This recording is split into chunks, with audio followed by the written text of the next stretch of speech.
আল্লাহ রাসূল নারীদেরকে সুরক্ষিত রাখার জন্য বলেছেন, যাদের স্বামী কাছে নেই, যাদের স্বামী বিদেশে আছে, অথচ স্ত্রী এই জেলায় আছে, স্বামী চাকরির কারণে, জীবন জীবিকার কারণে অন্য জেলায় আছে, আল্লাহর হাবিব জানিয়ে দিয়েছেন হাদিস শরীফ থেকে প্রমাণ। আল্লাহর হাবিব বলেছেন, তোমার স্বামী বাড়ি আসা না পর্যন্ত তুমি সুন্দর জামা পরিও না এবং সাজগোজ করিও না। তোমার যা কিছু শুধু একমাত্র তোমার স্বামীর জন্য, কারণ তোমার স্বামীর সন্তুষ্টিতেই তোমার জান্নাত।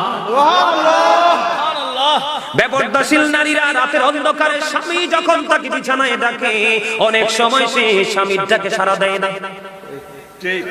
এটা আমার কথা নয়, হাদিস শরীফের কথা। বন্ধু, আপনারা আমার দিকে তাকান। আল্লাহর হাবিব জানিয়ে দিয়েছেন, কোন নারীকে তার স্বামী সারাদিন পরিশ্রম করলো, জীবন জীবিকার তাগিদে তার জন্য, তার ফ্যামিলির জন্য ঘুরলো, রাতের অন্ধকারে সে যখন বিছানায় গেল, স্ত্রীকে আদর করে কাছে ডাকলো, স্ত্রী মুখটা ঘুরিয়ে অন্যদিকে চলে গেল, স্বামী কলিজাটা ফাইটা খান খান হয়ে গেল। আমার আল্লাহ সঙ্গে সঙ্গে লানতের ফেরেশতা ওই নারীর জন্য পৃথিবীর বুকে পাঠিয়ে দেয়।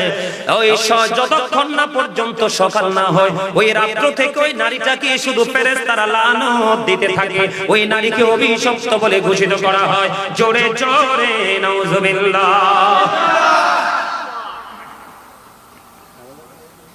নারীদের পর্দা করতে হবে বেশি করে, আর এই দায়িত্ব নিতে হবে পুরুষদেরকে। আপনি স্বামী হয়ে স্ত্রী বন্ধু এলোমেলো ঘোরাফেরা করছে, চলাফেরা করছে, আপনি কিন্তু তার আপনার স্ত্রীর দিকে নজর দিচ্ছেন না, তাহলে এটার জন্য দায়ী হবেন আপনি। বাঁচার উপায় নাই। আপনি ফরেজগার স্বামী, কিন্তু বউ এলোমেলো চলছে, আপনার আমলের কোনো মূল্য নেই আল্লাহর কাছে। আল্লাহর হাবিব বলেছেন, নারীরা হলো গোপনীয় জীব, তারা গোপনে থাকবে, তাদের সর্বোচ্চ সম্মান থাকবে। যখন তারা ঘর থেকে বের হয়ে প্রকাশিত হবে, তখন শয়তান তাদেরকে দেখলে উকি ঝুঁকি দেয়। জোরে জোরে নাউজুবিল্লাহ।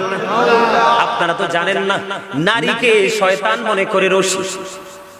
কোন শয়তান যদি কোন পুরুষকে, চরিত্রবান পুরুষকে যদি গায়েল করতে চায়, কোন সুপুরুষের গায়ে যদি কলঙ্কের কালি লাগাইতে চায়, তখন শয়তান কোনোভাবে ফাঁক ফেলতে পারে না, একটা নারীর মাধ্যমে ওই পুরুষের গায়ে, সাদা গায়ে কালো দাগ লাগাইয়া দেয়।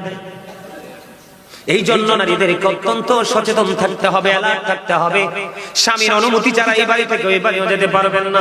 স্বামী অনুমতি দিলে এই বাড়ি থেকে ওই বাড়ি যাবেন, তবে পর্দা করে, পর্দা ছাড়া নয়। কারণ কার নজর কেমন আপনি কখনোই বলতে পারবেন না। আরো ভয়ঙ্কর খবর আছে বন্ধু।